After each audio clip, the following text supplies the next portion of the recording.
Hello mga tao. It is me, Apple with me, at welcome ulit dito sa ating beautiful village kung saan meron tayong mga bagong builds at pinapaganda ko pa sana tong bagong village natin with bagong build dyan pero nagka-aksidente tayo dahil sa iron golem na yun, no? Natamaan ko siya ng pickaxe ko habang nagbe-build ako dito. So, galit pa ba? Excuse me, dami ko pa naman levels pero okay, mukha na kaming friends. So, at least mukhang okay pa yung mga presyo ng mga trades natin dito sa ating mga villagers. Di sila nagalit sa akin nung natamaan ko iron golem nila. Pero yeah, ito yung bagong bahay sana para sa mga natitira nating mga villagers, yung mga farmers and ito talagang iron golem. Lapit na lapit kaya ako siya natamaan kanina kasi lapit siya na lapit habang nagbe-build ako dito. Ganun talaga pag ano. Pag masyadong clingy, no? Kaya huwag kayo maging clingy masyado, guys. Baka matamaan kayo ng pickaxe sa mukha. So yeah, ito nga muna yung basic shape ng ating bagong bahay dito sa ating realm, the Calzones. Yes, welcome back friends dito sa ating beautiful village. At meron akong super chill episode lang para sa inyo today dahil ipapakita ko lang sa inyo yung buong building process ko dito para sa build na to. Para medyo may idea rin kayo kung paano ako nag-build. Baka ma-inspire kayo to be the best kabayo of your soul. Basta, ito na yung last build kasi natin dito sa village natin dahil medyo maubusan na tayo dito ng oras sa ating Calzones realm. Sometimes, So yeah, kakasimula ko pa lang naman sa build natin dito. Look at that! Ang daming progress bigla. Magic ba yan? At ito, pinasok ko na rin yung mga beds ng villagers natin dito sa loob ng bahay para naman di sila natutulog sa labas lang. And yeah, sa pang update, naglagay ako ng fence dito sa taas ng building na to dahil minsan may mga tumatalo na villagers dyan, dinadamage nila mga sarili nila. Bakit kaya? Sobrang happy naman namin lahat dito. Diba guys? Diba? Hey, yes. Hoy, trabaho kayo dyan. Ikaw, balik ka sa butas. Ito pala, isa pang update. Yung doors natin para sa bahay na to, pinaganda ko siya ng konti. Ito, kita nyo, iba yung design niya. Para siyang pa-diagonal dito sa isang corner. At ever since ginawa kong ganyan yung pinto nila, ayun, mas ginagamit na nila yung doors at di na sila nasa stock. So ito, back muna sa build natin. May progress tayo pero wala akong super interesting na ginagawa dito. Ginagawa ko yung parang basic frame at shape at structure ng bahay natin at nilalagay ko na yung mga main blocks natin which is yung cobbled deep slate dun sa baba at ito puro calcite dito sa taas at yeah, wala pang mga details. Gusto ko lang makita yung magiging shape nga ng bahay natin and para dito sa bubong magiging mas adventurous nga ako. Gagamit ako ng mga special colors tulad ng mga warped wood, yung green version ng mga nether kahoy na yon at itong mangrove trees. Sana may mango trees dito nga sa Minecraft, no? Tapos yung isang mahirap na part din siguro dito sa ating build ay itong bubong nga natin dahil kita nyo medyo weird yung shape ng bahay natin so baka medyo mahirapan ako gawin yung shape ng bubong natin pero feeling ko kaya naman natin yan eh. Ito mga villagers natin, tulog silang lahat. At ito pala, tinago ko yung sign natin dito. Si villagers are our friends, diba guys? Friends tayong lahat dito. Pero buti nga, natutulog na lahat ng villagers. Ba't ka pa gising ha? Gusto mo masampal? Ay, ito nga pala, tinanggal ko yung isa pang wall dito para connected na yung dalawang bahay ng mga villagers na to. Kasi magagamit na nila yung mga pinto nila. Marami na silang mga iba't ibang entrances papasok sa bahay na yan. So, itong villagers natin, nakakatulog na rin dyan. Ito ba nasa taas? Yan, nakakatulog na rin siya. So, yeah, chine-check ko lang kung nakakapasok kasi mga villagers natin sa mga bahay nila kasi dati yung mga ibang villagers di makapasok for some reason. So, ito. Ayan. So, yeah, mukhang nakakapasok na lahat ng villagers natin dito sa mga cozy homes nila. Dito pala yung pinto na to. Super safe, super not sketchy. Very safe underground tunnel natin dito. Wow, para sa villager fun rides natin dito. And may ano nga pala tayo dito, no? Yung best friend natin na nandito na matagal na nating di nakikita, si Don't Kill Me Please. Hello there. Wow, ganda naman ng iron sword mo dyan. Actually, pwede natin i-upgrade yan eh. Na-distract na naman ako. Ito, ginawan ko ng magandang diamond sword si Don't Kill Me Please. May sharpness 5, unbreaking 3. Very good. Okay, ito. Bibigay natin yung diamond sword mula dito sa taas at titingnan natin kung pupulutin niya yan. Okay, di niya pinupulot yung sword niya. So, lalayo muna ako saglit. Baka kasi hindi siya makafocus, no? Pag meron masyadong pogi sa tabi niya. Ayun, napulot niya. Ayun nga yung dahilan. Masyado akong pogi sa tabi niya kaya hindi niya pinupulot kanina. And ito, if-frame natin yung unang iron sword ni Don't Kill Me Please dahil syempre special to. Binigay namin to ni Apple with you eh. Ito, super last update na sa ating mga villagers. Itong librarians natin, nasa stock kasi sila sa labas. So ito, nilagyan ko nito nung fence and carpet para di na sila makalabas. Kasi dyan sa side na yan at minsan dito at dyan rin, as in, nasa stock sila sa labas lang pag gabi na. Hindi sila makapasok dyan sa main entrance natin for some reason. Dyan lang sila sa labas tumatayo. Naiisip ata nila na kaya nila umabot sa beds nila dito mula dyan sa labas. Ang tatalino nyo naman, librarians kayo, in-expect ko magaling kayo magbasa at matatalino, pero oh well, happy naman kayo dito, no? Okay guys, so i-build ko na sana yung bubong ng bahay natin at kailangan ko sana ng mangrove wood, pero sobrang hirap pala i-farm ng mga to, sobrang konti lang nang nakukuha ko. Oy, wait, what? Ang bilis ito tububo. Kakatanim lang natin nun, diba? Bone meal ka pa sana yun eh. Tapos ito, halos 1 oras na ako nagpa-farm dito ng mga mangrove logs lang at 2.5 stacks lang nakuha ko so far. So, siguro okay na to. Medyo nakakatamad to masyado. Okay, so yung next resource na kailangan natin para sa ating bagong bahay build ay yung warped wood mula dun sa nether. At para ma-farm natin yon, kailangan ko ng mga warped fungus ito, yung mga to. So, pag i-bone meal natin yung mga to, lalaki siya at magiging warped puno something, whatever tawag doon. Kaya ito yung kailangan natin and medyo mahirap makakuha ng marami nito eh. Maraming warp fungus. Kaya gagawan ko na lang siya ng simple farm dahil medyo kailangan ko ng madami-daming warped wood. Kaya nandito tayo ngayon sa ating farming area. I-build ko na lang muna yung farm natin and siguro gagawin ko na lang yun off camera kasi puro redstone stuff lang yun. Baka naman di kayo interested makita yun. Unless gusto nyo makakita ng ganun, sabihin nyo ako sa comments. Pero for now, i-build ko na lang siya. Oh, look at that. Tapos siya agad. Ang galing ko talaga. So ito, kita nyo, marami tayong mga pistons sa bawat side dito. At meron tayong hopper clock over here. And ewan ko kung gets yung nangyayari dito. Hindi naman ata siya super complicated. Meron tayong lever dito pang activate ng natin, hopper clock. Kapag yung redstone natin nandyan sa ibabaw ng hopper, naka-deactivate yung farm, naka-deactivate yung hopper clock.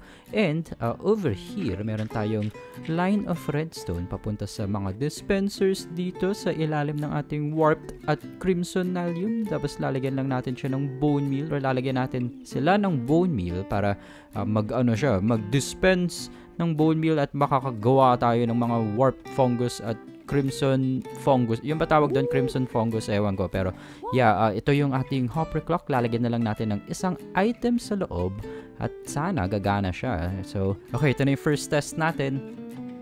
Oh! Wow, ang galing ng redstone. Okay, ano yung nasira dito? Wait. Yan na, alam ko na. Kailangan ito nandito habang Yan, okay. Yan, yes, look at it. Gumagana siya. So, ito, gets yun na kung paano gumagana yung farm natin. Tinutulak ng mga pistons yung mga blocks at natatanggal yung mga damo-damo. So, wait, kung i-on natin siya ulit, masisira ba siya? Oh.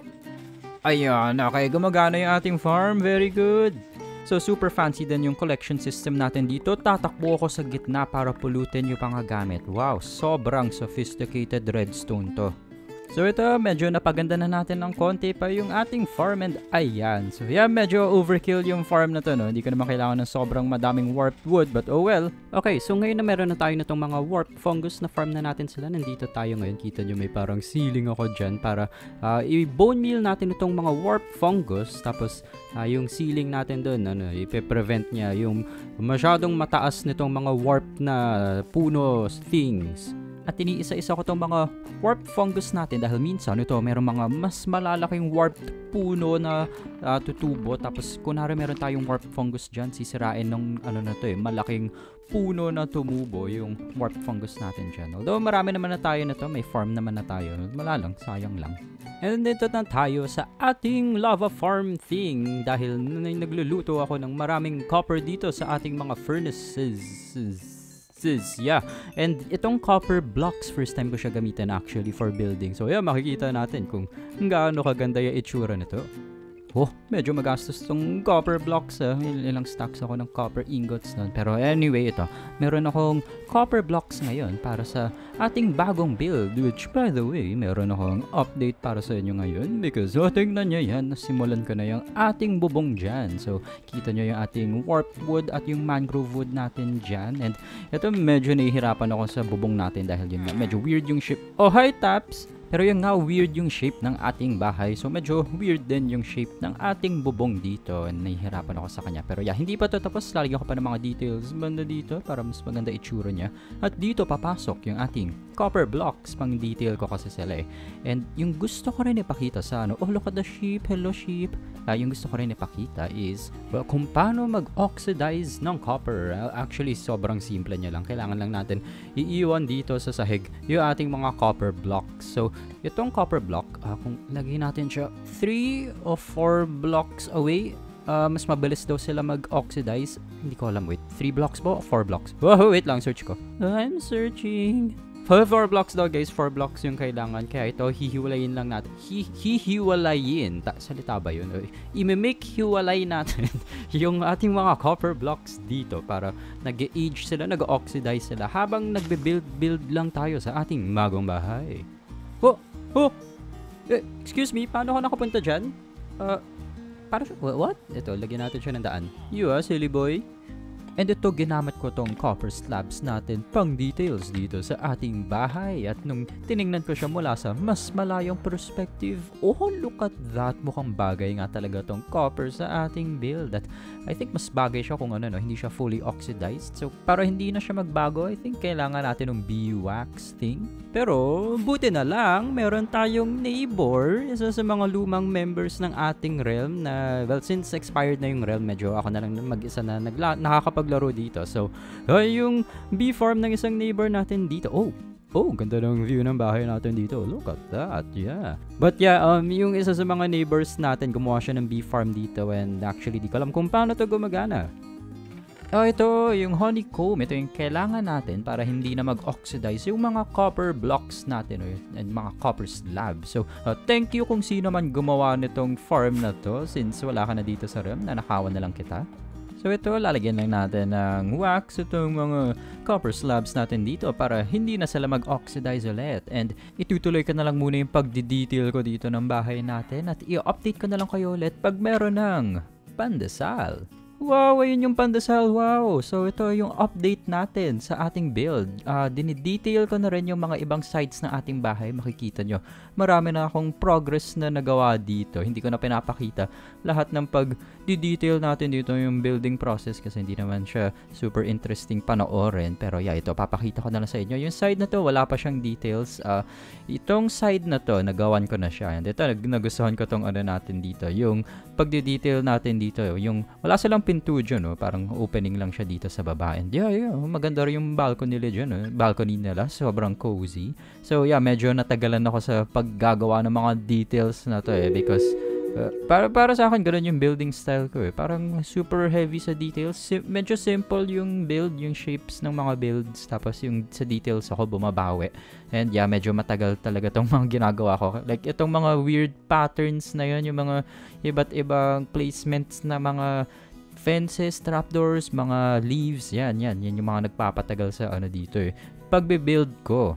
Pero yeah, di pa nga ako tapos dito. Kikita nyo tong harap hindi pa siya tapos. Meron malaking opening dyan. Delikado yan para sa ating mga villagers dito. And yeah, pwede sila mahulog dyan, So, ito mga villagers. Hello there. Hello guys. Nandito pa rin sila. Ito yung original villagers or our friend sign natin. Yes, hello. Hello, Taps. Itong si Taps, siya yung pinaka-last villager na ginawa natin. So, yeah. Ito na muna yung update natin dito. Sarap ng tulog ng mga villagers natin dito. Hindi sila nagigising kahit inaapakan ko sila. Okay, ito na guys. Tapos na yung ating bagong build para sa ating mga villagers. Tingnan nyo yan. Wow, sobrang happy ako dito sa end result natin. Dito sa ating build, natagalan ako sa paggawa ng ating mga details dyan. Pero yeah, sobrang nasatisfy ako sa itsura niya kasi super cozy na yung vibes natin. Itong mga walls natin nagawa sa puro cobble deep slate, naisip ko na baka kailangan pa siya i-texture haluan ng mga iba't ibang klaseng blocks na kakulay nyo, iba't ibang klaseng deep slate. Pero I think di na kailangan, happy na ako dito. So yeah, tuturo ko na lang kayo ng konti dito sa ating bagong build. Ito yung side na to, yes. Bawat side ng build natin may mga details na worth appreciating, diba Finn? Sarap ng tulog mo dyan, Wala kayong interiors dito, pero at least maganda yung labas ng bahay nyo. Ay, hindi. Meron pala silang konting interior design. Itong poste na to mula sa original bahay nila, mula sa original village. Yes, and nandito pa yung sign natin. Si villagers are our friends. Yes, nandyan yan. Forever!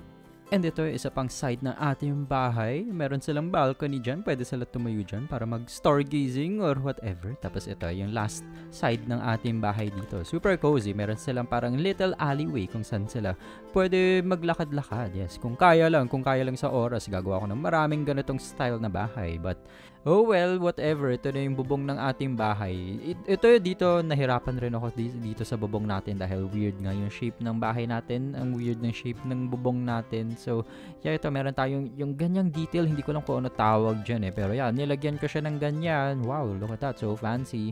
Hello there, villager. Oh. Okay, so lahat ng villagers natin, meron na silang mga sarili nilang mga safe na bahay, safe na tulugan. So, happy na ako sa state ng village natin dyan. Ito na lang yung kailangan natin gawin siguro. Yung last thing na gagawin natin dito sa realm, yung last build natin, which is yung para sa sniffers natin. Yung sniffer sanctuary na medyo matagal ko nang pinaplano o pinag-iisipan. At yeah, may idea naman ako kung ano gagawin ko para sa sanctuary nila. So, para sa next episode na lang yun. And dito na muna matatapos yung ating episode for today, guys. So, sa next episode natin tatapusin yung final builds at yung mga natitira kong objectives para dito sa ating realm, si Calzones. And yes, malapit na tayo matapos dito sa realm mismo. So, for now, dito matatapos yung episode natin kasama yung ating mga kambing friends habang nagmi-meeting sila dito. Yes.